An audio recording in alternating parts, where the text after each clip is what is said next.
सुंदर साथ की जय। जय। धाम के धनी की जय।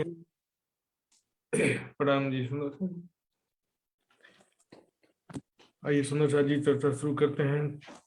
लंबे समय के पश्चात आप सबका दर्शन करने का सौभाग्य मिला। तो मैं स्क्रीन शेयर करने जा रहा हूँ।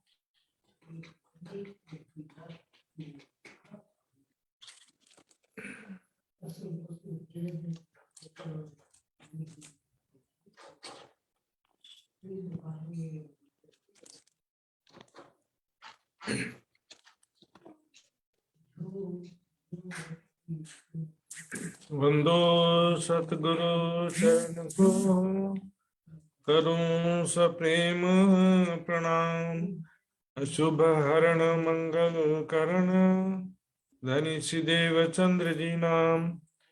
श्री प्राणनाथ निज मूलपति श्री महराज सुनाम।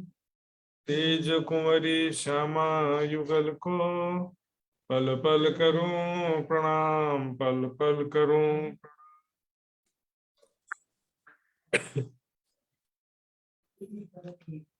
कोई कहे ध्यान बड़ा, कोई कहे धारण, कोई कहे सेवा बड़ी, कोई कहे अर्पण, कोई कहे अर्पण, कोई कहे संगत बड़ी।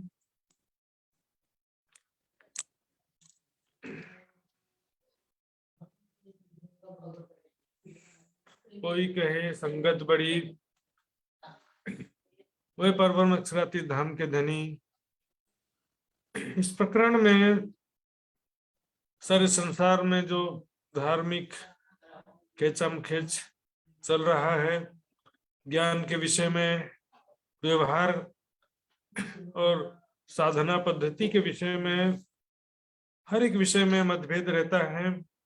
कहने के लिए एक हिंदू है सभी, लेकिन एक हिंदू में भी हजारों संप्रदाय हैं, उनमें भी खेचम खेच चलता रहता है। कोई बड़े का ब्रह्मा जी बड़े हैं, कोई विष्णु भगवान बड़े, कोई शंकर भगवान, कोई कहेगा कि देवी माता ही सबसे बड़ी है। इस तरह से साधना के विषय में, सिद्धांत के विषय में भी बहुत विवाद का वातावरण बना रहता है, सिद्धांत के विषय में भी। और इसकी स्थिति जो है, मैंने पिछली चर्चा में बताया था, जो पिछली 7 चौपाइयों की चर्चा मैंने किया था पिछली बार, सभी अनुमानित और अपूर्ण ज्ञान से युक्त हैं। सभी संप्रदाय में, धर्मों में कुछ ना कुछ अच्छी बात भी है, लेकिन पूर्ण ज्ञान, पूर्णता नहीं है। वैराग्य है तो ज्ञान नहीं है, ज्ञान है तो शुष्क ज्ञान है। और साधना पद्धति में बहुत कठिन से कठिन साधनाएं करते हैं, कठिन से कठिन तपस्या साधना करते हैं, लेकिन बिना ज्ञान के सारी साधना व्यर्थ चली जाती है। जिसको वो प्रेम समझते हैं, वो प्रेम में भी वास्तव में प्रेम नहीं है, क्योंकि बिना ज्ञान का प्रेम उपासना तरीकत के अंतर्गत आता है। बिना ज्ञान का प्रेम प्रेम नहीं कहलाता है। करी अनेको बंदगी इश्क लिया कई जन, तीन का हूं ना नजीक सो इत मिलिया सबन। अनेकों साधक तपस्वी ऋषि मुनि जनों ने बहुत परिश्रम किया, बहुत भक्ति किया, इसके लिए कई जन, जिससे हम देखते हैं मीराबाई, सूरदास, इनका प्रेम के विषय में उदाहरण भी दिया जाता है। लेकिन क्या करें, निराकार से आगे का ज्ञान ही नहीं। नश्वर जगत के अंतर्गत ही वो अपना प्रेम और अपनी भक्ति और साधना सारा यहीं पर लगा दिया। जो देखिए सुंदर साथी साथियों, सबसे पहला सिद्धांत, जो बना है वो एक न एक दिन मिटेगा, और परमात्मा कभी बनता मिटता नहीं है। यहाँ पर सृष्टि का रचना क्रम देखेंगे, आदि नारायण से सृष्टि का प्रारंभ होता है। आदि नारायण भी स्पष्ट रूप से भागवत में लिखा है कि वो मोह सागर में महतत्व में से वो अंडा था। अंडा में से जब अंडा फूटा तो उसमें से एक पुरुष बाहर निकला, क्योंकि मोह सागर में शयन कर रहा था और सृष्टि का प्रथम पुरुष है, इसलिए आदि नारायण। नार कहते हैं मोह सागर, अयन ने शयन करना, मोह सागर में शयन करने के कारण उसका नाम पड़ गया। आदि नारायण की भी तो तभी तो आदि कहते हैं ना। परमात्मा कभी आदि नहीं होता है, परमात्मा अनादि है, अनंत है, उसका कोई शुरुआत नहीं, उसका कोई अंत नहीं। जो पूत किसी का होते सो साहिब सबका ना है, जो साहिब सबका होता है वो पूत किसी का ना है। यहाँ पर कोई साधक महापुरुष तपस्या साधना करके सिद्धियां प्राप्त कर लेगा तो उसको भी लोग परमात्मा समझ लेते हैं, कोई देवी देवताओं को परमात्मा समझ लेता है। और साधना भक्ति के नाम पर कोई कहे दान बड़ा, कोई दान किया तो बोले कि दान ही सबसे सर्वश्रेष्ठ है, तो हमको आपसे दाम निकालना है तो वही तो बोलना पड़ेगा ना। दान सबसे बड़ी भक्ति है, किसी से पैसा ऐंठने का तरीका सबसे बड़ा। दान अति आवश्यक है, लेकिन दान का तरीका क्या है? निस्वार्थ निष्काम भावना से अहंकार रहित होकर के सेवा करना। केवल 1 लाख रुपए अपने गुरु जी के आश्रम में पहुंचा दिए तो मुक्ति मिल जाएगा, ऐसा कौन से शास्त्रों में, कौन से ग्रंथ में लिखा है? रीते ज्ञानातना मुक्ति। सेवा के सेवा भी साधना के लिए एक आवश्यक चीज है। इससे निस्वार्थ और अहंकार रहित होकर के जो सेवा की जाती है, दान दिया जाता है, तो उससे क्या होता है? हृदय निर्मल होता है। हृदय निर्मल जब होता है तो उसमें ही ज्ञान और प्रेम का बीज अंकुरित होता है, और बिना ज्ञान का भी प्रेम अधूरा हो जाता है। सुंदर साथ जी अब देखेंगे, उसमें हमने पिछली 2 चौपाइयों में बहुत सारा पढ़ा था, और अगली अब आगे की चौपाइयां देखेंगे। पिछली चौपाइयों की चर्चा आप 2 सप्ताह पहले के उसमें देख सकते हैं आप। देखिए पिछली चौपाइयों में बहुत सारा आया था, इसका हमने देखा था। तो विज्ञान बड़ा कोई के विज्ञान, ये 2 सप्ताह पहले चर्चा हुई थी, लगभग 14 दिन पहले। कोई कहे संगत बड़ी, संगत संगत तो अच्छी बात है, संगति तो चाहिए ही चाहिए, सोहबत संगति चाहिए, सोहबत से कल्याण हो जाता है, लेकिन हर किसी का तो नहीं होता ना।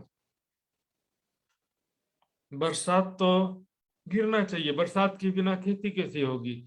लेकिन जमीन भी अच्छा चाहिए, बीज भी अच्छा चाहिए, उसका प्रोटेक्शन भी होना चाहिए। बाइबल में कितना अच्छा दृष्टांत देखिए, एक बीज बोने वाला निकला, उसने सब बीज फेंकते ना खेत में, बीज बोने वाला जो था, खेत में जो भी खेती बाड़ी करते हैं किसान हैं वो जानते हैं, बीज जब फेंकते हैं तो क्या होता था, आजकल तो मशीन से हो जाता है, हाथ से जब फेंकते हैं तो कुछ बीज सड़क में गिर गया, कुछ बीज झाड़ियों में गिर गया, और कुछ बीज जमीन में गिरा, अच्छी जमीन में। तो क्या होगा? बीज तो वही था, जो अच्छी जमीन पर गिरा है वो तो अच्छे से अंकुरित होगा। जो झाड़ियों में गिरा हुआ है, जो खरपतवार बोलते हैं, वहां पर जो बीज गिरा है वो क्या होगा?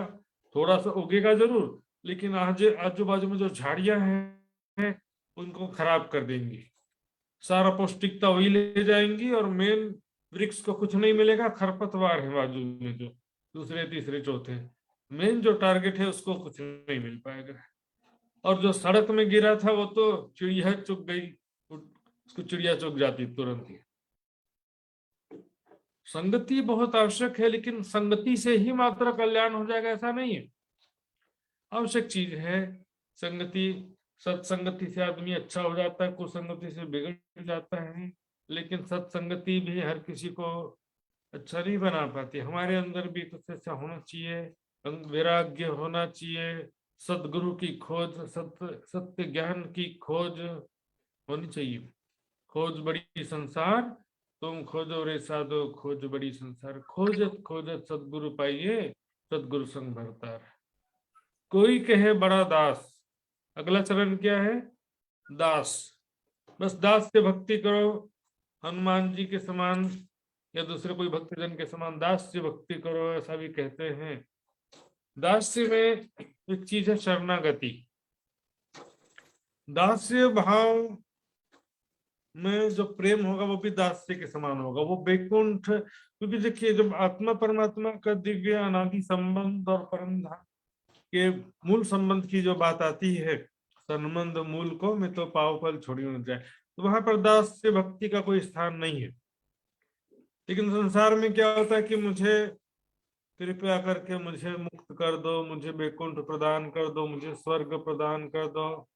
इसमें क्या होता है, छोटे की भावना हो जाती, अपने आप को छोटा समझते हैं, ये हमको भी थोड़ा सा कुछ प्रदान कर दो, 10 रुपए 20 रुपए। कर्म प्रधान विश्व करी रखा, जो जस कीन्ही तस फल पावा। सिर्फ बोलने मात्र से कुछ नहीं मिलता है,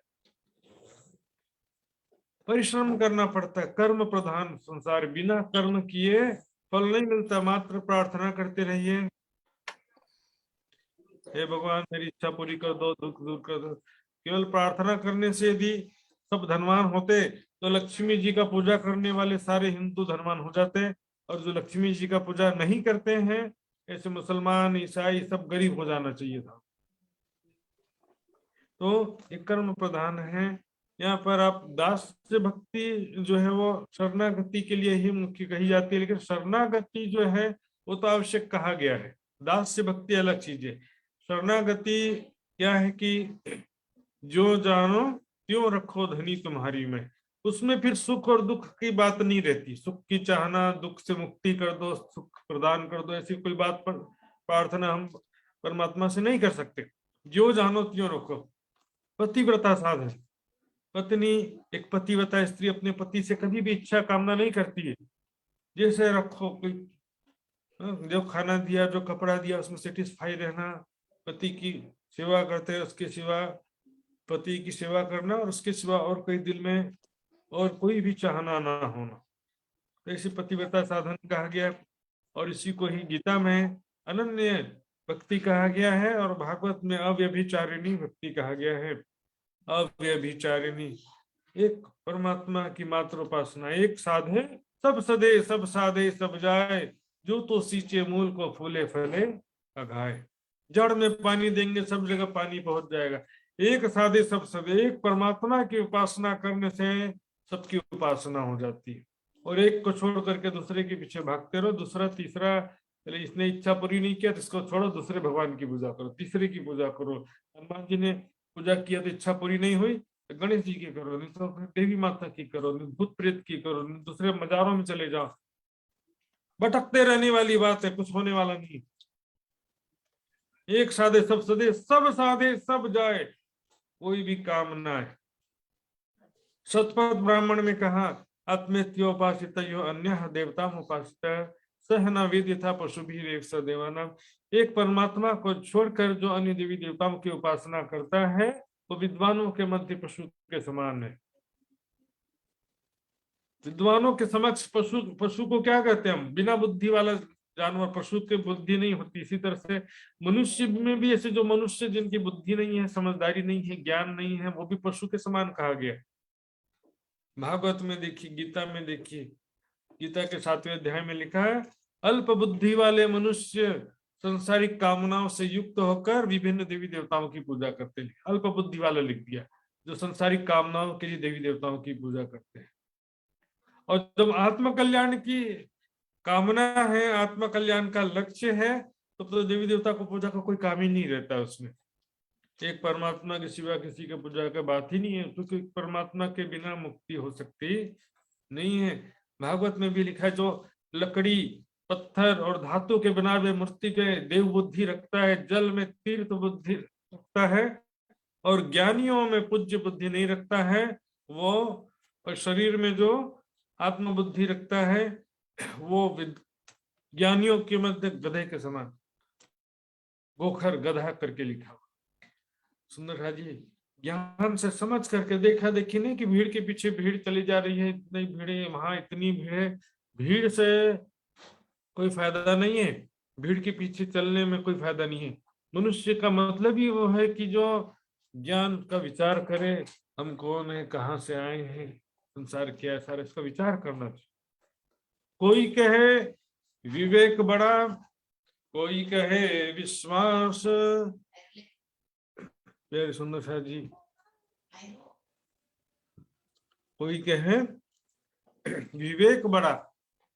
विवेक क्या, देखिए ज्ञान और विवेक में थोड़ा सा अंतर है। ज्ञान होने के बाद भी कई लोग का विवेक नहीं होता है।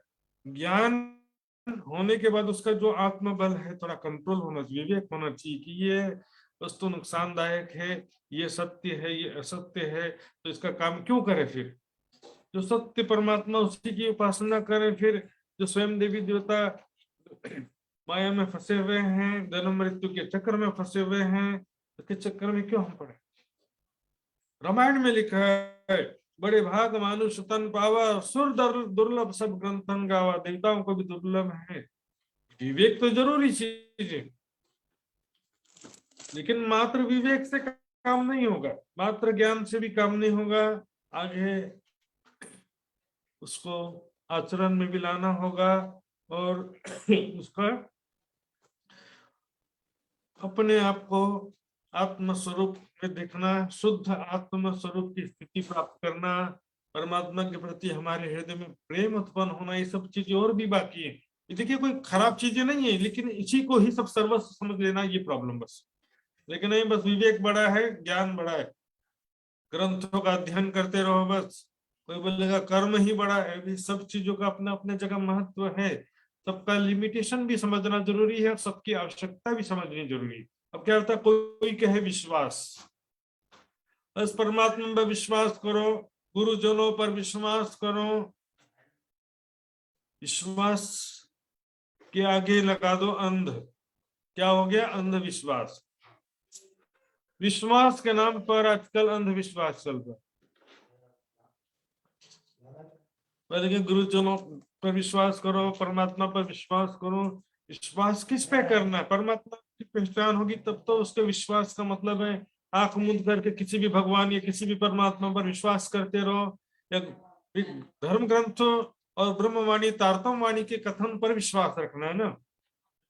प्राणनाथ जी की वाणी पे विश्वास रखना है। किसी व्यक्ति पर, किसी गुरु पर विश्वास रखना और वाणी पे विश्वास रखना दो अलग अलग चीजें हैं। वाणी समझेंगे तब वाणी पर विश्वास आपका सिद्ध होता है, और वाणी समझते ही नहीं है, वाणी को चुपाई बुझ देना, तो फिर विश्वास का क्या मतलब है। वाणी को चुपाई ही समझ में नहीं आता तो वाणी पर विश्वास कैसे सिद्ध हुआ। अब जो ठीक है, विश्वास आप ऊपर ऊपर का विश्वास, कुछ बातें समझ में आई, कुछ नहीं आई, कुछ गुरुजनों की बातों को अपनी चर्चा में सुना, कुछ उसमें से समझा, किसी गुरु जी ने ऐसा बात कहा, किसी और ने दूसरा कोई बात कहा, गुरुजनों के कथनों में जो मतभेद हो जाता है। तो विश्वास जो है कब होगा, ज्ञान आपको प्राप्त हुआ कैसे माना जाए आपका विश्वास। तो फिर तो देखिए, वाणी की चौपाई यदि आपको समझ नहीं आ रहा, वाणी स्वयं मंथन करने की कैपेसिटी नहीं है, तो फिर भी विश्वास में भी पूर्णता सिद्ध नहीं होता है। और क्योंकि किसी व्यक्ति पर विश्वास कर रहे हैं, वाणी पर विश्वास सिद्ध नहीं होता है। और जहां तक विश्वास की बात है, देखिए सभी लोग बोलते हैं यीशु मसीह पर विश्वास करो, बाइबल पे विश्वास करो, मोहम्मद पर विश्वास करो, कुरान पे विश्वास करो, वेदों पे विश्वास करो। अरे हमारे गुरु जी पर विश्वास करो, तुम्हारे गुरु जी पे विश्वास करो। हमारे गुरु तो क्या कि महाप्रलय करके साथ में ले जाने वाले हैं सबको। ऐसी बातें आज भारत में 2500 गुरुजन है। विश्वास वाणी पर जो है विश्वास, वो वाणी पर जो विश्वास है वो तो काम करेगा, लेकिन विश्वास बिना ज्ञान का विश्वास तरीकत कहला सकता है साथियों। बिना ज्ञान के श्रद्धा पूर्ण भक्ति करते हैं आप, तो वो तरीकत की स्थिति में आ जाता है, उससे ज्यादा नहीं पहुंच सकता वो। और ब्रह्म सृष्टि की तो महिमा क्या है, वाणी तो पूरा एक एक चुपाई का अर्थ सारी दुनिया को तो समझाएगी, साथ में समस्त धर्म ग्रंथों के भी वारिस कहा गया। वेद शास्त्र गीता भागवत पुराण बाइबल समस्त ग्रंथों का से खोल करके से गूढ़ अर्थ कौन स्पष्ट करेगा, परमात्मा ही सारी दुनिया को करेगी।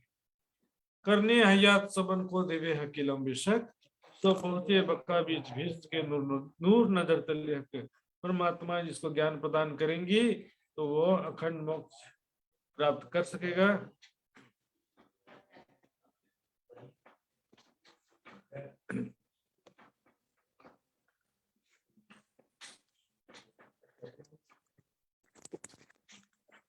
एक मिनट सुंदर साथ जी, चौपाई बंद हो गई फोल्डर में, बस एक सेकंड में खोलता हूँ।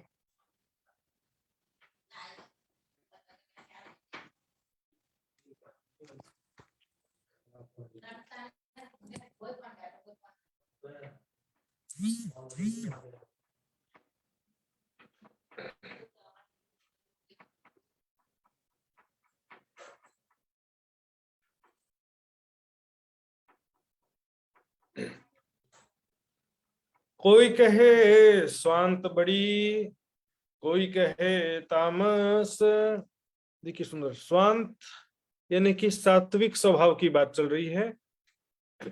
शांत रहना या सात्विक स्वभाव ही सबसे बड़ा है। कोई कहता है कि रजोगुण तमोगुण जो है वो भक्ति में बाधक है, ऐसा कहते हैं। कोई कहे तामस, तामस यानी तमोगुण। कोई कहता है कि तमोगुण भक्ति में ज्यादा सहायक है। अब देखेंगे वाणी के हिसाब से भी देखेंगे, हमने वाणी में भी कई जगह तमोगुण की महिमा भी गाया। जैसे देखते हैं ब्रज रस से बांसुरी का बात सुनकर के जो गोपियां चली थी, तो गोपियों में से सबसे आगे कौन था? तामसिक स्वभाव वाली सखियां सबसे आगे थी। दूसरा देखेंगे हम, चौपाई भी है, तू बल कर कछु अपना, चल रहा तामसी सुर।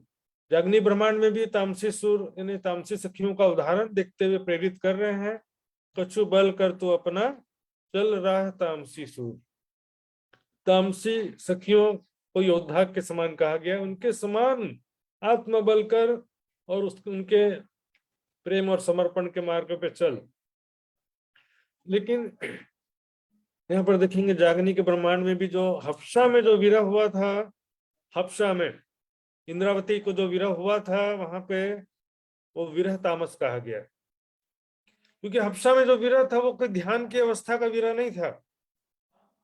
उस समय सेवा भावना में जो समर्पित थे, सेवा भावना, सेवा के लिए ही तो सारा मेहनत कर रहे थे दिन रात।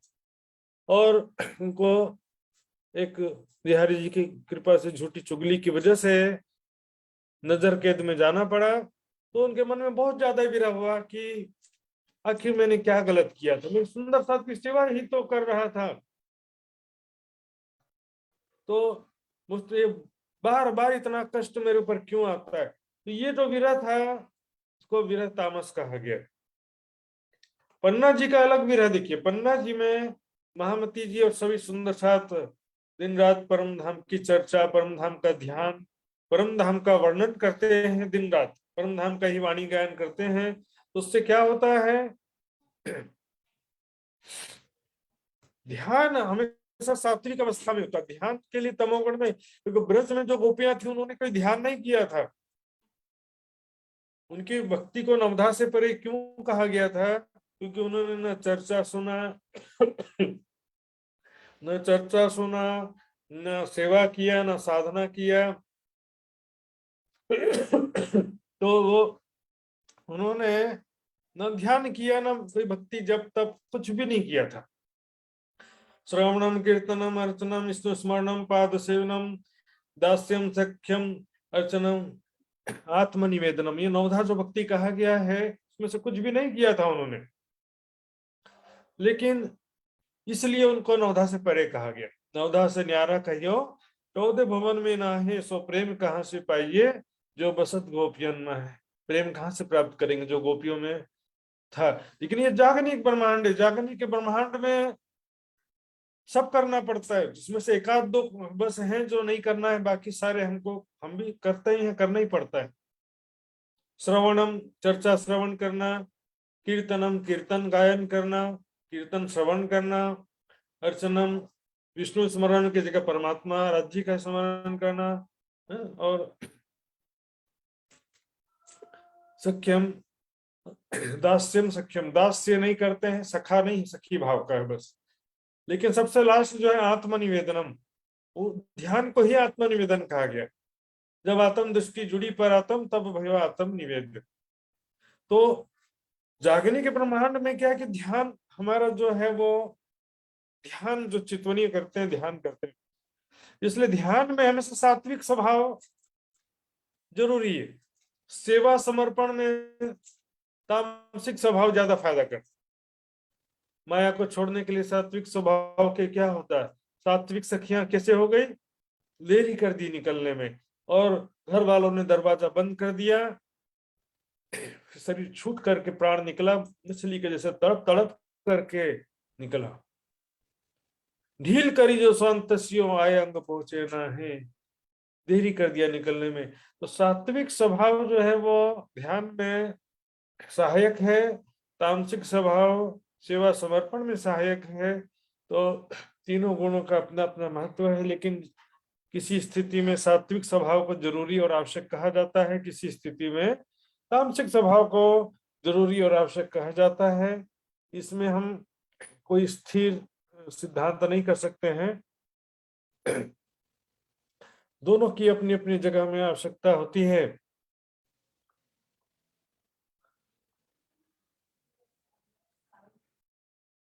किसी भी गुण को कम नहीं कर सकते, तमोगुण का भी किसी जगह महत्व है, आवश्यक है। वैराग्य, विरह, सेवा समर्पण, वाणी मंथन, चितवनी, सभी जगह अपना अपना स्थिति होता है। शुरुआत में तामस गुण का ज्यादा आवश्यकता होता है, जैसे जैसे हम राज्य के ध्यान मार्ग में आगे बढ़ रहे हैं तो सात्विक स्वभाव का आवश्यकता होता है ध्यान चितवनी के लिए। कोई कहवे पन बड़ा, क्यों खेले परे परवश। पण यानी कि प्रण, प्रण का मतलब क्या होता है, प्रतिज्ञा। दृढ़ संकल्प प्रतिज्ञा अत्यंत आवश्यक है, लेकिन ब्रह्म ज्ञान के बिना क्या करेंगे। दृढ़ संकल्प भी एक जरूरी चीज है, दृढ़ संकल्प के बिना हंसते चले नर नार, कमर बांधे देखा देखी, जाने हम भी लगे तिल्ला। देखा देखी तो लाइन में लग जाता है, लेकिन दृढ़ संकल्प नहीं है, पूर्ण समर्पण नहीं है, पूर्ण वैराग्य नहीं है, आत्म कल्याण की तीव्र इच्छा नहीं है, तो क्या करें।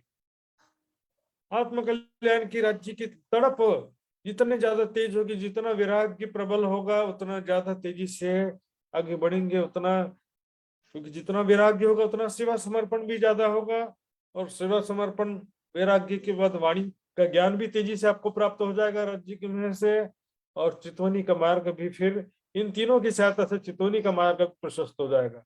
इस शॉर्टकट के चक्कर में नहीं होने वाला सुंदर है।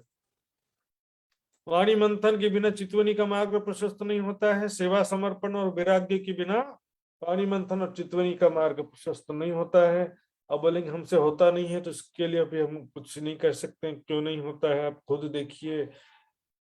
एता मता तुमको दिया, सो जान थे सो तुम दिल, यूं खेले पड़े पर बस दूसरे की बातों, दूसरे के अधीन होकर के धर्म का व्यवहार कर रहे हैं, भक्ति करते रहे। किसी ने कहा, किसी ने ये कहा, किसी ने वो कहा, अंधभक्ति, परवश का मतलब ही अंधभक्ति, अंधविश्वास में चले जा रहे हैं। कोई कहे सदाशिव बड़ा, कोई कहे आदि नारायण, ठीक है सुंदर, सदाशिव आदि नारायण, कोई कहे आदि आत्माता, यूं करे तान तान। तो बता ही रहा था ना, देखिए कोई आदि नारायण को बड़ा कहता है, कोई विष्णु भगवान को, कोई देवी आदि आत्माता। आद्य माता कौन है, विष्णु भगवान। आदि नारायण के विषय में मैंने बताया आपको, जो गर्भोदक समुद्र पौष सागर में अंडा में से जो पुरुष बाहर निकला उसको आदि नारायण का। चालू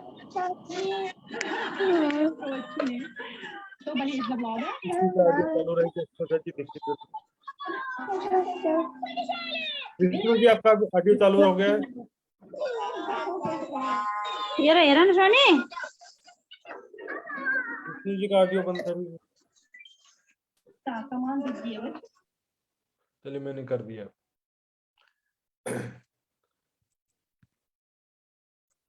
तो सुंदर जी, सृष्टि का प्रथम पुरुष है आदि नारायण, लेकिन आदि नारायण, एक तो सदाशिव भी समझेंगे हम, आदि नारायण की उत्पत्ति कैसे हुई है, और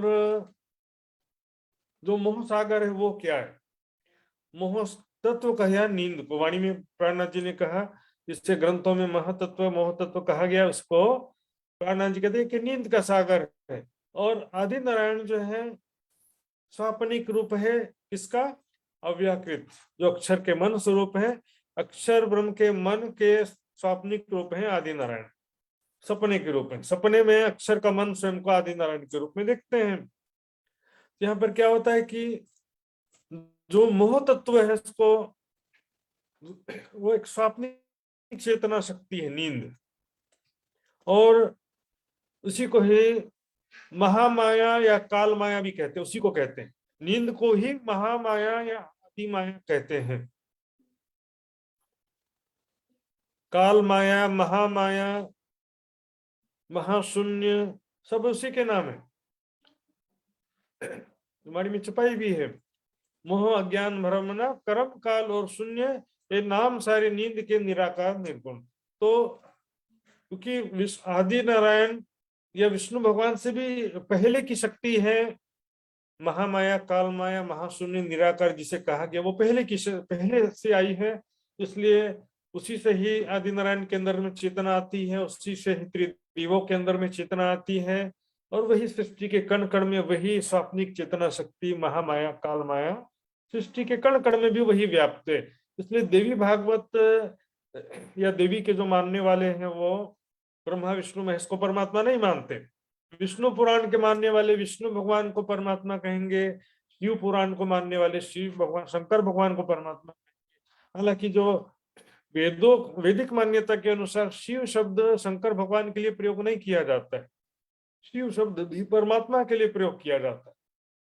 शिव बने के परम कल्याणकारी परमात्मा, सबका कल्याण करने वाला जो परमात्मा है उसको कहते हैं शिव। तो शंकर भगवान को जो शिव कहते हैं, उस हिसाब से हम देखेंगे व्याकृत ब्रह्म में जो अक्षर का मन स्वरूप कहा गया है, वहां पर सदा शिव का स्थान कहा गया है। उसको अपन यहाँ से शिव का मूल स्थान भी समझ सकते हैं।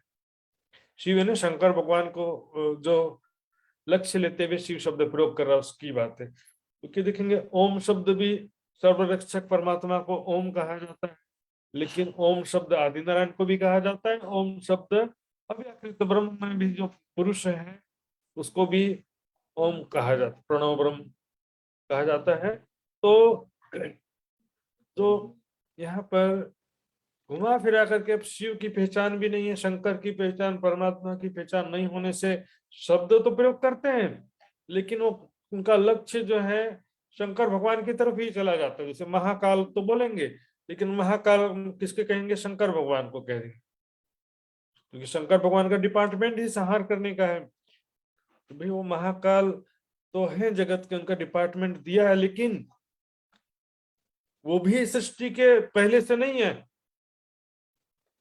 महाभारत में, श्रीमद् भागवत में स्पष्ट रूप से कहा, आदि नारायण की उत्पत्ति जहां होती वहां पर देखिए कहा कि अव्यक्त परमात्मा का ये व्यक्त रूप प्रकट हुआ आदि नारायण के रूप में, लेकिन जो ज्ञानी पुरुष हैं वो इस व्यक्त रूप की भी पूजा नहीं करते हैं, और जो इससे पहले अव्यक्त है उसकी भी पूजा नहीं करते। स्पष्ट रूप से लिखा है श्रीमद् भागवत में, क्योंकि मैंने वितक टीका में उसका रेफरेंस दिया हुआ है, स्पष्ट रूप से मैंने प्रमाण सहित लिखा है। और जिसे कोई चाहिए हो तो मैं बाद में उनको संपर्क करेंगे, मेरे को दिखा दूंगा नंबर सहित में। तो यहाँ जो है अब आदि नारायण से बाद ही में तो ब्रह्मा विष्णु महेश की उत्पत्ति हुई है, और ब्रह्मा विष्णु महेश की एक दो नहीं है, असंख्यो 14 लोकों के ब्रह्मांड में असंख्यो ब्रह्मा विष्णु महेश। जितने ब्रह्मांड है उतने ब्रह्मा जी हैं, उतने ही विष्णु है, उतने शंकर भगवान है। ये एक ही 14 लोकों का ब्रह्मांड, एक ही पृथ्वी नहीं, असंख्यो ग्रह नक्षत्र तारे आकाश में भ्रमण कर रहे हैं, असंख्यो 14 लोक हैं। संख्या छेद समस्ति न विश्वानाम कदाचन, ब्रह्मा विष्णु शिवादि नाम तथा संख्या न, यदि ब्रह्मा विष्णु शंकर की भी कोई संख्या नहीं है ऐसा। और सभी जो है परमात्मा के ध्यान में डूबे रहते हैं निरंतर, और वही इसका ध्यान करते हैं। इस बात को बताने के लिए ही पार्वती जी को लेकर गए थे अमरनाथ की गुफा में, उस ज्ञान को ही अमर कथा कहा गया है। लेकिन सब गुफा में जाकर के ही संतोष मान लेते हैं, ज्ञान की तलाश किसी को भी नहीं है, और ब्रह्म ज्ञान ही जो है अमर कथा है, जिसका वर्णन प्राण जी ने यहाँ पर विस्तार से किया है। और शंकर भगवान ने जो कहा था वो माहेश्वर तंत्र ग्रंथ में आज भी उपलब्ध है, उससे भी आप अनुकरण कर सकते हैं।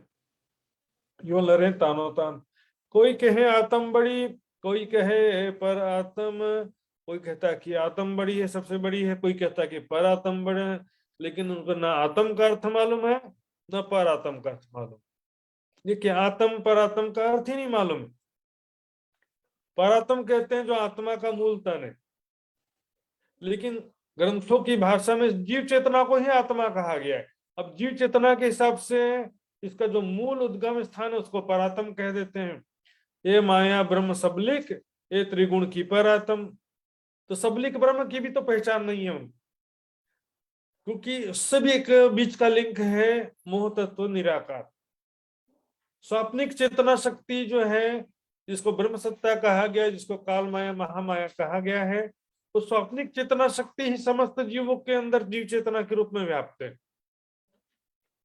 वही जीवों के अंदर चेतना के रूप में व्याप्त है, वही कण कण में ब्रह्म सत्ता के रूप में व्याप्त है। तो वो निराकार से आगे कोई जा पाता नहीं। इस जीव चेतना को ही ब्रह्म समझ लेते हैं। अहम ब्रह्मास्मि तत्त्वमसि, मैं भी ही ब्रह्म तुम भी ब्रह्म हो, और अय आत्मा ब्रह्म, यह आत्मा, यानी कि जीव चेतना ब्रह्म। गीता में जो कहा गया है आत्मा न जन्मती मरती, वो भी जीव चेतना के लिए ही कहा गया है कि मृत्यु तो शरीर का होता है, आत्मा यानी जीव चेतना जो है दूसरा शरीर जाके धारण कर लेती है। और वाणी में भी दिखेंगे आत्म नारायण कहा गया, अर्थात सबके अंदर शुद्ध चेतना जो है नारायण की, अर्थात जो स्वाप्निक चेतना शक्ति है वही आदि नारायण के अंदर है, वही स्वाप्निक चेतना शक्ति सभी जीवों के अंदर है।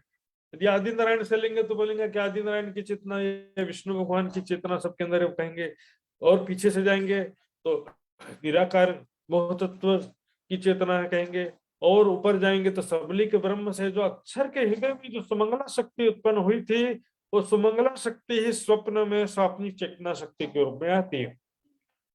देखिए मैं सपना यदि देख रहा हूं तो मेरे सपना में क्या है, मेरी चित्त की चेतना शक्ति से ही तो सारा सपना चल रहा है। तो बाहर से 3-4 प्रकार की चेतना शक्ति थोड़ी आती, एक ही परात्म कहा गया है, त्रिगुण की परात्म, त्रिगुणात्मक जीवों की सब ब्रह्मा विष्णु में से समस्त जीवों की परात्म सबलिक ब्रह्म को कहा गया है, क्योंकि सबके अंदर एक ही चेतना शक्ति आई है सबलिक ब्रह्म से। यदि सब अलग अलग जगह से चेतना शक्ति अलग अलग आई होती तो फिर सबकी परात्म भी अलग अलग कह देते। तो आत्म और परात्म का भाव किसी को पता नहीं है, शरीर को ही वो चेतना को ही आत्मा और इसी के हिसाब से परात्म शब्द कह देते हैं, और इस कारण से परमात्मा की उनको पहचान नहीं हो पाती है। कोई कहे अहंकार बड़ा जो आदि का उत्पन्न, अहंकार क्या है, जो आदि नारायण के अंदर मैं का भाव हुआ और उन्होंने संकल्प किया एको हम बहुश्याम। तो सृष्टि के प्रारंभ में मोह तत्व के बाद अहंकार की उत्पत्ति हुई।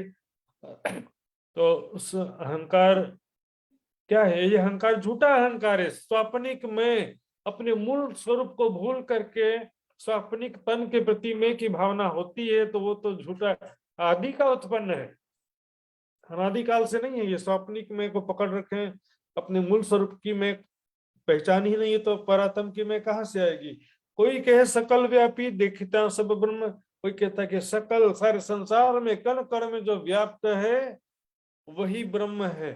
अब कण कण में कुछ तो है ना, या में ब्रह्म सत्ता ना होती तो अधिकिन रहने ना पावे। तो स्वाप्निक चेतना शक्ति संसार के कण कण में है, उसी को महामाया या ब्रह्म सत्ता कह देते, तो उसको ही सभी ब्रह्म समझ लेते हैं, सकल व्यापी। तो पूरे संसार में जो है वही व्याप्त जो चेतना ब्रह्म सत्ता है, स्वाप्निक चेतना है, उसको सभी ब्रह्म समझ लेते हैं। प्राणनाथ जी ने सीधा सीधा प्रश्न किया, काल आवत कबू ब्रह्म भवन में तुम क्यों न विचारो सोई। ब्रह्म इस शरीर में संसार के कण कण में व्याप्त होता है, तो संसार का कभी प्रलय नहीं होता, संसार का कभी नाश नहीं होता, इस शरीर का भी नाश नहीं होता, क्योंकि ब्रह्म भवन, यदि ब्रह्म का घर है तो ब्रह्म भी अविनाशी है, तो ब्रह्म का घर भी अविनाशी। अखंड साई जो यामे होता तो भंग ब्रह्मांड को ना होई। भाई रे ब्रह्म ज्ञानी ब्रह्म दिखलाओ तुम सकल में साई देखिया, ये संसार सकल है सपना तो तुम पार ब्रह्म क्यों देखिया। कबीर जी ने सीधे सीधे शब्दों में कह दिया, पिंड में होता तो मरता न कोई, ब्रह्मांड में होता तो देखता सब कोई। हृदय चक्र में जो जीव चेतना का वास है उसी को ही सभी ब्रह्म समझ करके आज तक कहते रहे कि सबके हृदय में ब्रह्म ब्रह्म विराजमान, सबके हृदय में जीव चेतना को हिसाब से कह देते हैं। सभी महापुरुषों ने कहा है नश्वर जगत से परे है परमात्मा का स्वरूप। इस संसार में ब्रह्म की सत्ता कण कण में व्याप्त है। यह सर्वज्ञ सर्वविद्यशेष महिमा भुवि दिव्य ब्रह्मपुरे यश व्योमनीय आत्मा प्रतिष्ठित है।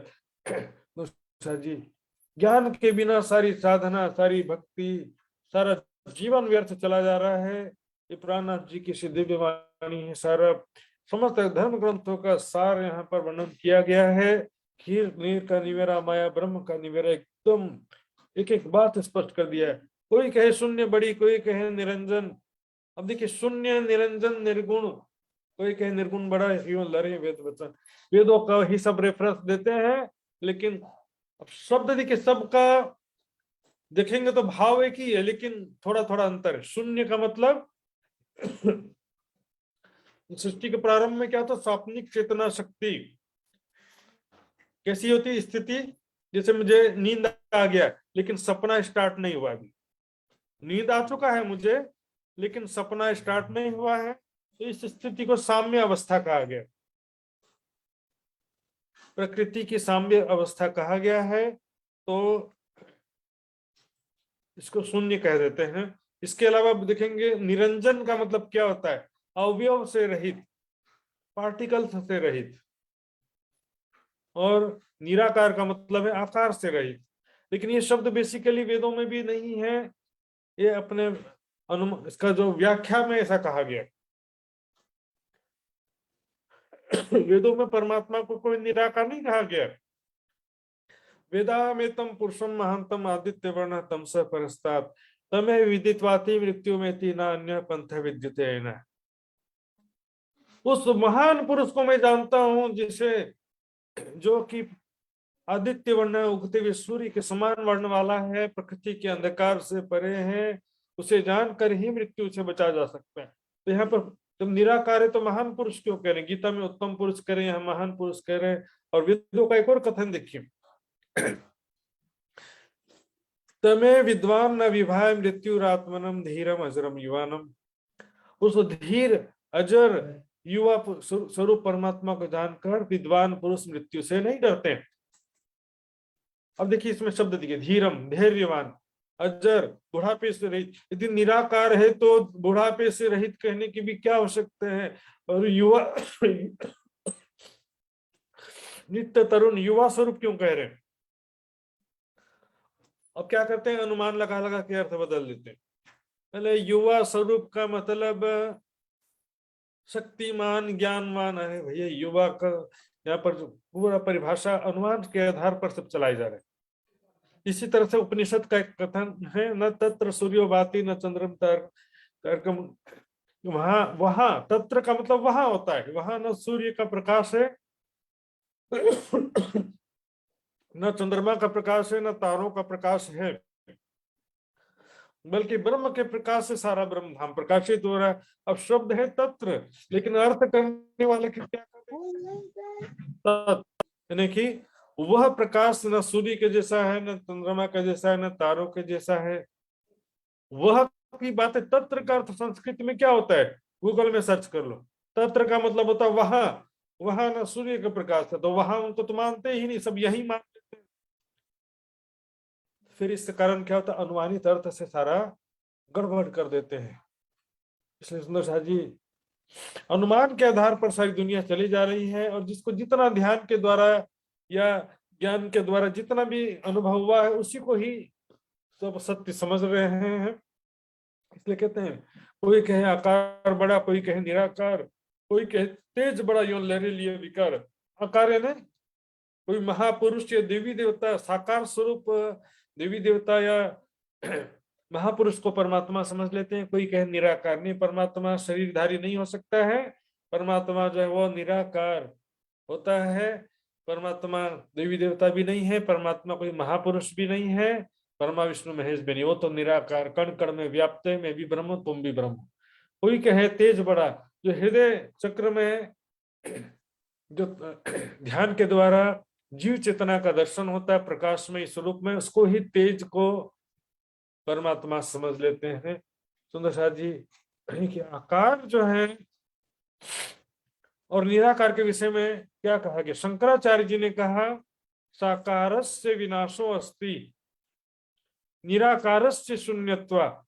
साकार वस्तु नश्वर है, नाशवान है, इसलिए वो परमात्मा नहीं हो सकते। निराकारस्य शून्यत्वा, निराकार जो है वो शून्य होने से वो भी परमात्मा नहीं हो सकता है।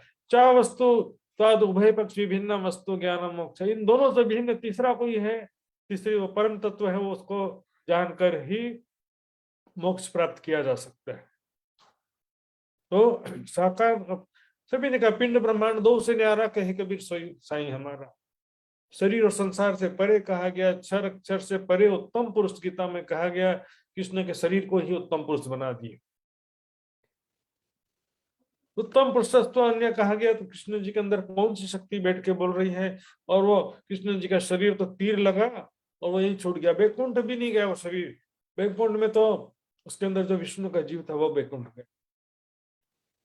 कई लोग कहेंगे कि ब्रह्मा विष्णु महेश तो परमात्मा नहीं है, क्योंकि नश्वर भी है और असंख्य ब्रह्मांडों में असंख्य देवा है, लेकिन कृष्ण परमात्मा थे। तो कृष्ण कौन है भाई? पिछले जन्म में बाली को छिप के तीर मारा था, इस जन्म में शिकारी ने छिप करके तीर मारा। सारा चीज देखो यहाँ पर, पिछले राम अवतार का जो कर्म फल है यहाँ पर भी मिल रहा है। कई चीज, लक्ष्मण छोटे भाई थे, यहाँ पर बड़े भाई हो गए। एक एक चीज देखिए ग्रंथों से। नारद जी का एक प्रसंग आप सबने सुना है कि नहीं सुना है? एक बार नारद जी के मन में हुआ कि मैं विवाह करूं, तो एक राजकुमारी का स्वयंवर हो रहा था, वहां पर जाने की इच्छा किया हूं। तो विष्णु भगवान के पास आशीर्वाद लेने के लिए आए कि मैं स्वयंवर में जा रहा हूं, कृपया करके मेरी लाज रखना। यहां से शब्द तो सुनेंगे, जितना मांगो तो नहीं मिलता है। कृपया मेरी लाज रखना, इज्जत रखना। तो विष्णु भगवान ने कहा ठीक है, तुम्हारी इज्जत रखूंगा। अब विष्णु भगवान सोचते हैं ब्रह्मचारी साधक भक्त होकर के कहा शादी के चक्कर में पड़ रहा है। उनका चेहरा बंदर जैसा बना दिया। नारद जी का चेहरा विष्णु भगवान ने क्या किया, बंदर को जैसा, बांदर को जैसा। और वो जाकर स्वयंवर में बैठ गए सबके साथ लाइन में। राजकुमार राजा राजकुमार जो बैठे रहते लाइन में, नारद ऋषि भी बैठ गए। और देखिए कोई हंसी भी नहीं उड़ा रहा है, इज्जत रखूंगा कहा ना, लेकिन अब बंदर के गले में कौन सा वरमाला डालेगा? किसी ने वरमाला तो डाला नहीं, लेकिन किसी ने हंसी भी नहीं उड़ाया, इज्जत रखा विष्णु भगवान ने। बाद में किसी ने कहा कि जाकर के दर्पण में अपना चेहरा देख लो। जाके दर्पण में चेहरा देखा तो बंदर जैसा मेरा चेहरा। तो नारद ऋषि समझ गए ये सारी करतूत विष्णु भगवान की है। तो विष्णु भगवान को श्राप दे दिया नारद जी ने कि जिस प्रकार से तुम मुझे शादी नहीं होने दिया, उसी प्रकार से आपको भी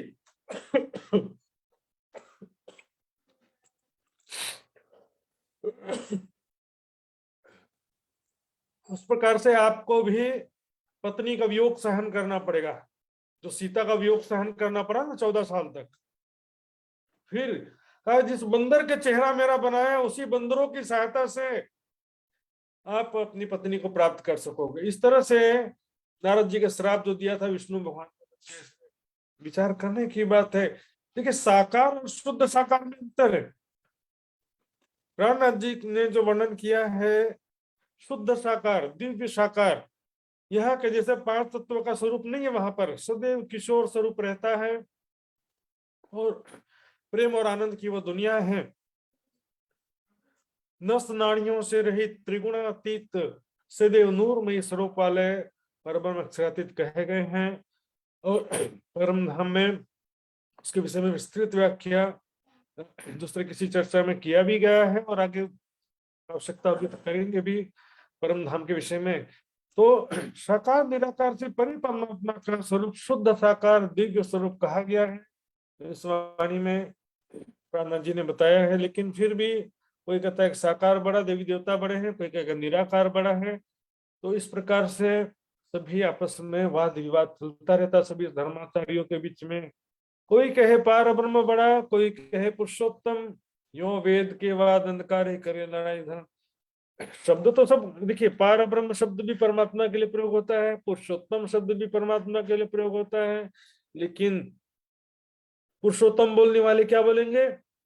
वही महाभारत वाले और गीता का उपदेश देने वाले कृष्ण को महाभारत वाले जो मथुरा आने के 4 दिन बाद से लेकर के पूरा द्वारका तक जो कृष्ण है उसी को पुरुषोत्तम कहेंगे। तो पुरुषोत्तम शब्द का कोई औचित्य नहीं रहा जब तक कि मूल स्वरूप परमात्मा का ज्ञान नहीं, तो नश्वर जगत से परे है, चार अक्षर से परे है, उस परमात्मा का जब तक ज्ञान नहीं होगा तब तक के शब्द क्या करेगा? शब्द तो आप परमात्मा के लिए भी इसका प्रयोग कर सकते हैं, लेकिन ज्ञान नहीं होने से, स्वरूप और धाम का पूर्ण ज्ञान ना होने से शब्द कुछ नहीं कर सकता। शब्द समाया में शून्य हो जाता है। कोई कहे पार ब्रह्म, बड़ा पार ब्रह्म कहते जरूर हैं, लेकिन भी पार ब्रह्म की पहचान तो होना चाहिए। क्यों? वेद के बाद अंधकार करे लड़ाई धर्म से विकार। वेद के विषय में शास्त्रार्थ करते हैं, ज्ञान वार्ता करते हैं, लेकिन अज्ञान अंधकार से युक्त होकर के लड़ते रहते हैं। जाहिर झूठा खेल है, हृदय अति अंधेर, कहे हम साचे और झूठे, यो फिरे उल्टे फेर। इस प्रकार सभी अज्ञानता से युक्त है। सभी को मालूम है कि हम पूर्ण ज्ञानी नहीं है, हमको पूर्ण पहचान नहीं हुआ है परमात्मा का, आत्मा का।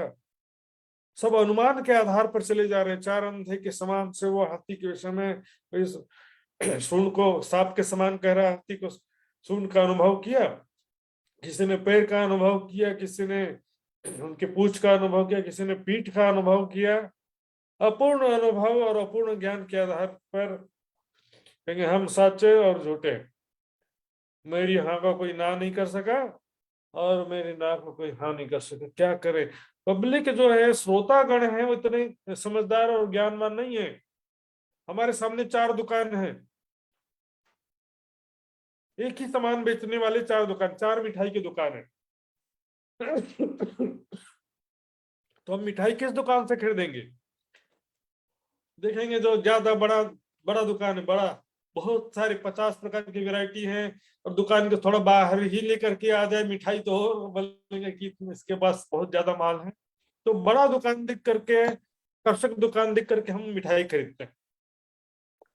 तो छोटा दुकान वाला है और ओरिजिनल सामान है, ओरिजिनल अच्छा सामान कितना भी बना के दे, उसका सामान कोई खरीदेगा नहीं, पहले कि 10 रुपए ज्यादा ले रहा है, या इसका छोटा सा दुकान है, यहाँ से अच्छा माल नहीं मिलेगा, ऐसा सोचेगा। ज्ञान के विषय में भी ऐसा ही होता है। ऊंचा दुकान, फीके पकवान, बड़ा स्थान, बड़ा महल, सब बड़ा बड़ा देख करके सब उसी चक्कर में लगे हुए। बड़े दुकान से काम नहीं होता है, ज्ञान बड़ा होना चाहिए और सत्य जो है उसकी पहचान होना चाहिए। मैं सच्चा और बाकी सभी झूठा, इसका फैसला कौन करेगा? सबको अपना अपना डिसीजन लेना। भीड़ के पीछे चलने से आप सत्य नहीं हो जाओगे। हृदय में ज्ञान नहीं, लेकिन भीड़ के पीछे चले जा रहे हो, उच्च दुकान, फीके पकवान, पीछे पीछे चले जाओगे, स्वास्थ्य तो खराब होगा। बड़ा दुकान है, फीका पकवान है, मिलावटी सामान बेच रहा है, ऐसा भी हो सकता है। आपको खरा जो ये खरीदार, ठगेंगे सारी दुनिया यदि आपको ज्ञान नहीं है तो। सब्जी लेने में भी ठगा जाओगे और कोई मोबाइल लेने में ठगा जाओगे, ज्ञान नहीं होने से। हम साचे तुम झूठे जैसे तो धर्म का खेचम खेच लगा रहेगा, लेकिन कौन सच्चा कौन झूठा ये कौन समझ पाएगा? आपको जो ये खरीदार जो टेक्निकल फील्ड में इलेक्ट्रॉनिक्स के विषय में जानकारी रखता है, वो बताएगा कौन सा मोबाइल अच्छा कौन सा खराब है। घर में महिलाएं जो बहनें हैं वो बता सकती है कौन सी सब्जी अच्छी कौन सी सब्जी खराब है। कोई सोना चांदी का काम करता है वो बता सकता है कौन सा सोना असली है कौन सा नकली है, चांदी असली कैसा होता है डुप्लीकेट कैसा होता है। हम जो है ज्यादातर पब्लिक आज भीड़ के पीछे भीड़ लगी हुई है। इतने बड़े महाराज, इतने बड़े योगी, इतने बड़े ध्यानी, योगी ध्यानी कौन है कौन नहीं है ये तो तुम बाहर के सजावट से देख करके कह रहे हो कि ऊंचा दुकान है, लेकिन अंदर की मिठाई के साथ फीका पकवान भी हो सकता है। और इसमें अब जब तक ज्ञान की जानकार नहीं है, भीड़ का और बाहरी चमक धमक देख करके उसको किसी को सच्चा और किसी को झूठा नहीं बोल सकते। पंथ सारू की है अनेक विध वैराट, इस प्रकार सारे संसार में ऐसी स्थिति है। पंथ जितने भी पंथ पेंडे धर्म संप्रदाय हैं संसार में, विराट में पूरा ऐसा जितने भी धर्म संप्रदाय वाला फोन करना। हाँ जी, किसका फिर ऑडियो चालू हो जाता है इसमें, फिर से चेक करना पड़ेगा इस बार किसका चालू हुआ है। चलो ठीक है, बंद हो गया लग रहा है। सुंदर शाह जी जरा ध्यान रखिए, ऑडियो बीच बीच में चालू हो जाता है।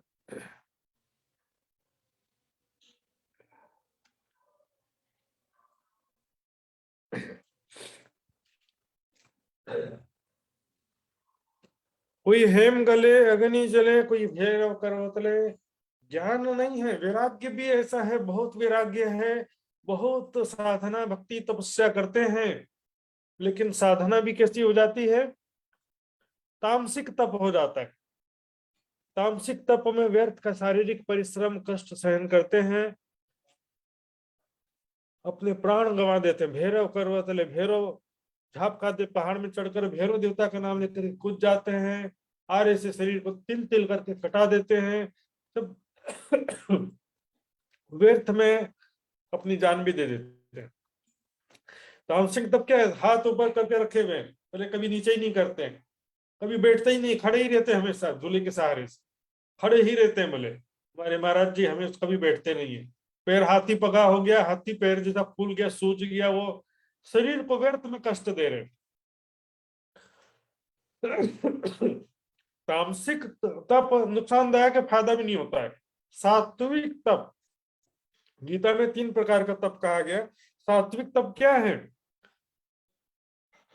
खाने को पेट माफक, आवश्यकता अनुसार भोजन करें, सप्ताह में एक दिन एक टाइम का उपवास कर ले, एक टाइम भोजन ना करें तो क्या बिगड़ जाएगा, शरीर के कुछ बीमारियां ही दूर होंगी और कुछ बिगड़ने वाला नहीं है। 7 में से एक दिन उपासना का दिन कहा जाता है, 7वां दिन। तो एक दिन जो है उपवास करते हुए परमात्मा का दिन भर याद करो, भक्ति करो, 7वां दिन उपासना का दिन होता है।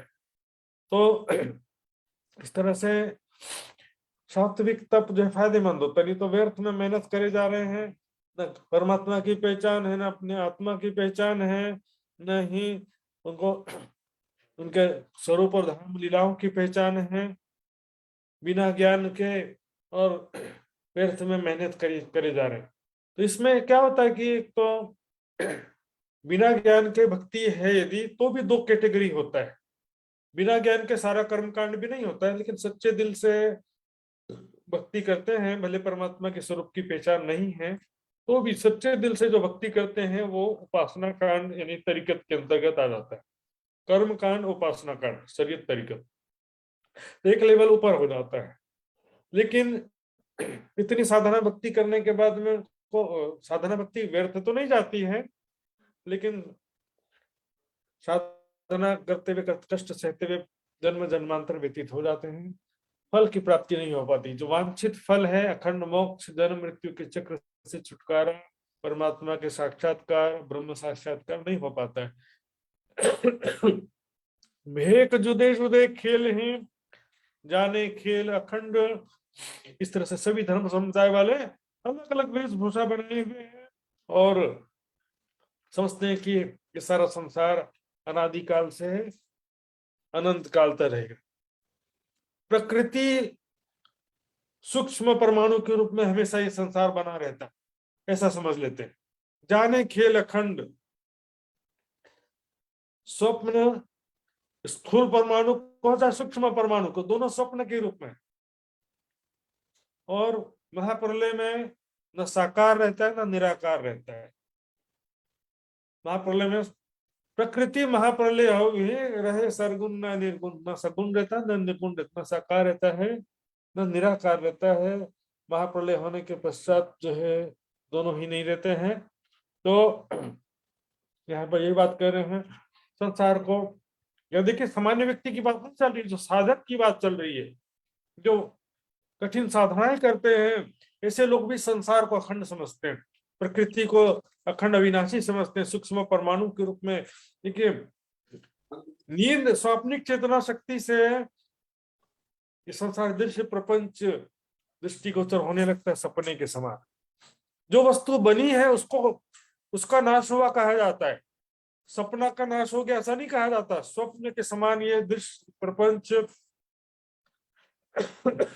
ये दृश्य प्रपंच है सारा, नाटक, माया, स्वप्न, भ्रम, ऋक, तृष्णा, जितने भी नाम दिए गए हैं उनसे भी स्पष्ट है। बंजापुत्र, आकाश फूल, खरगोश के सिंह के समान कहा गया, सब क्या है? ये दे तो दिखाई सब फना, मूल बिना ब्रह्मांड, जिसका कोई अस्तित्व ही नहीं है। सपने का कोई अस्तित्व होता है क्या? सुपन मूल तो निद्रा भाई, जब जाग बैठे तब कछुए नहीं। जो कुछ बना है वो नष्ट होता है, जो बना ही नहीं है तो नष्ट क्या होगा? मार्कंड दृष्टांत में विचार करिए, कहा गया उसके जब नारायण भगवान ने माया को समाप्त किया तो कहाँ गए सब साधु? वो साधु, धोबी, धोबन, चारों बच्चे कहाँ गए? सब अदृश्य हो गए। जैसे कि प्रोजेक्टर से दृश्य दिखाई दे रहा था, प्रोजेक्टर से जैसे बिजली गोल किए, दृश्य गायब हो गया। जो बना होगा तो नष्ट होगा ना। सब संसार को, आत्मा, जीव चेतना को, प्रकृति, सूक्ष्म परमाणु, स्थूल परमाणु, पता नहीं तरह तरह से व्याख्या करके इस झूठ को सच सिद्ध करने में लगे हुए रहते हैं। कसम एक सबन का नहीं ना दूसरा कोई, ये विचार तो करें जो आप साक्षी हुए।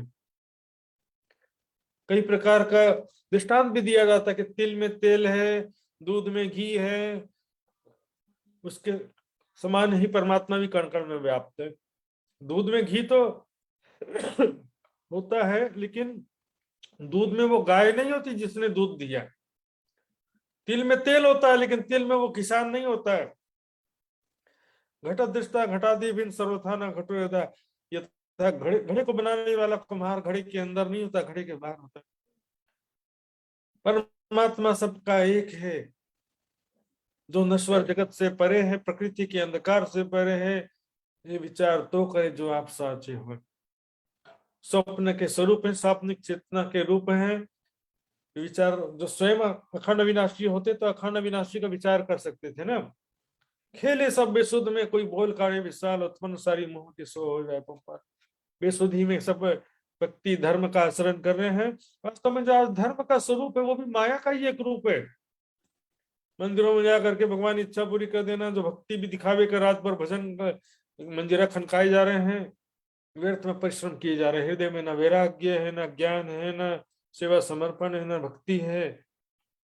हमने रात भर भजन, किसी की मजदूरी में, नौकरी में, क्या सरकारी कर्मचारी क्या करते हैं? टाइम टू टाइम आते हैं, बैठे बैठे मनोरंजन करते हैं, टाइम पूरा होने पर चले जाते हैं, कुछ काम काज करते नहीं। वैसा हालत दिखाने के लिए तो बोले रात भर भक्ति किया है, लेकिन ज्ञान का उपदेश किया है, बोलेंगे ज्ञान का श्रवण किया है, तपस्या किया, ध्यान किया, लेकिन बिना ज्ञान के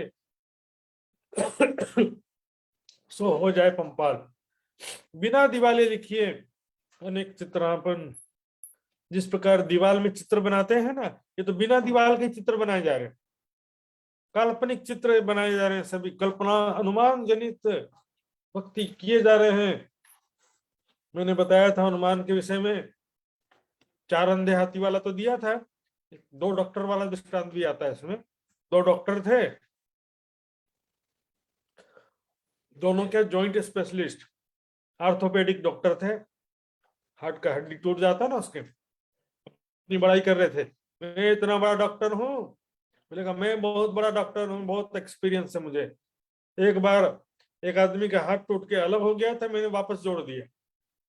लेकिन मैंने भी कम नहीं हूँ, एक बार पैर टूट गया था, अलग ही हो गया था पैर टूट के, तो मैंने पैर वापस जोड़ दिया। मैं भी बहुत बड़ा डॉक्टर हूँ। उसी समय एक आदमी दूर से चप्पल लंगड़ाते हुए चला आ रहा था। एक आदमी लंगड़ाते लंगड़ाते चला आ रहा था, तो एक डॉक्टर, दोनों डॉक्टर देखते हैं कि लंगड़ा क्यों हो रहा है, जरूर उसकी कमर की हड्डी टूटी है। दूसरा डॉक्टर बोलता नहीं, उसके घुटने की हड्डी में प्रॉब्लम है। चलो शर्त लगा लेते हैं, दोनों मिलकर शर्त लगा लिए, अब पहुंच जाते हैं। भाई साहब तुम्हारे कमर की हड्डी टूटी है कि घुटने की हड्डी टूटी है?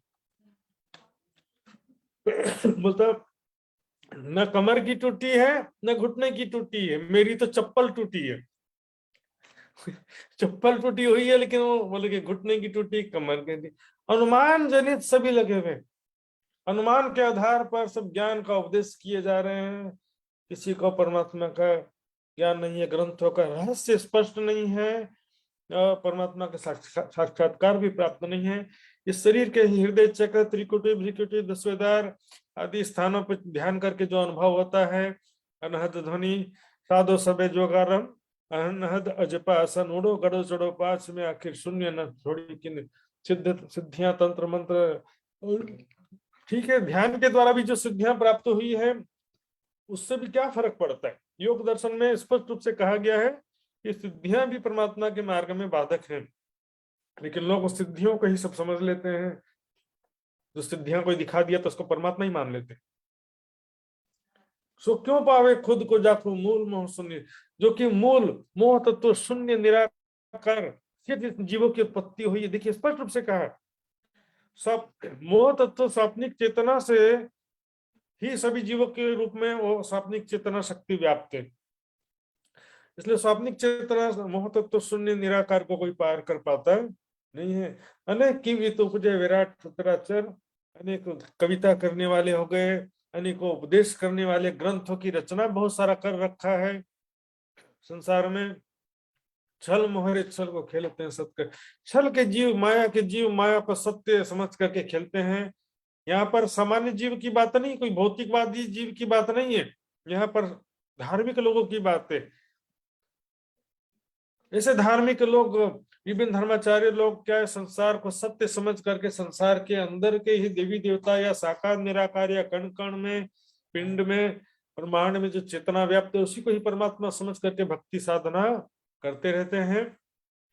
तो ये सुंदर साथ जी सार का सार यही है, ब्रह्म ज्ञान समझें, हृदय में वीरा वैराग्य भी जरूरी है, सेवा समर्पण जरूरी है, ब्रह्म ज्ञान, और उसके बाद फिर प्रेम जो है वो प्रेम कहलाता है। ब्रह्म ज्ञान के द्वारा, सेवा समर्पण के द्वारा, वैराग्य के द्वारा चितवनी का मार्ग प्रशस्त होता है। और प्राणनाथ जी की वाणी तो सागर है, उसका दो चार बूंद मैंने रखने का प्रयास किया है। आइए सुंदर साथ जी, समय भी पूरा हो गया, चौपाई दोहराते हैं। बोलो श्री प्राणनाथ प्यारे की जय। अनेक कीव इत उपजे, अनेक किब तू उपजे, विराट सचराचर, वैराट सचराचर, हे छल मोहरे छल को, ए छल रे छल को, खेलत हैं सतकर, खेलत है सतकर, खेलत हैं सतकर। खेलत है सतकर। बोलो श्री प्राणनाथ प्यारे की जय, धाम के धनी